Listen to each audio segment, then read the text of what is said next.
As a police officer, what would you do if you were told that an adult is hurting a child or a young person? The most important thing for us is to make sure the child isn't in any immediate danger or in need of any medical treatment. Those would be our first priorities.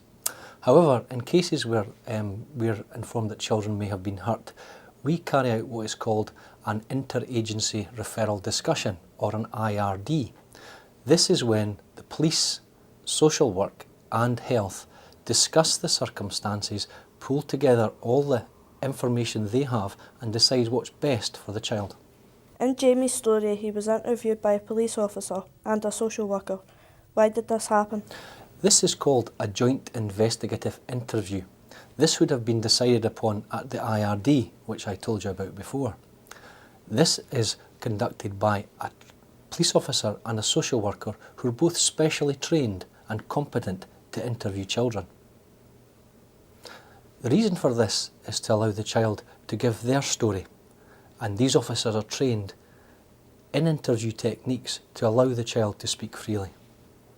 In these interviews, is anyone else there? Yes, ideally it would be better if just the police officer and the social worker were there interviewing the child. However, if the child feels they do need support, a support adult can be present.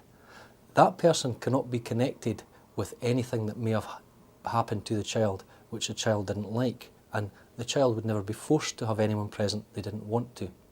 That person is there to reassure and comfort the child and not take part in the interview itself.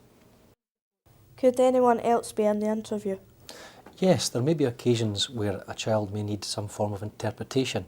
For example, a deaf child may need a sign interpreter, or a child whose first language wasn't English may need an interpreter appropriate to their native language.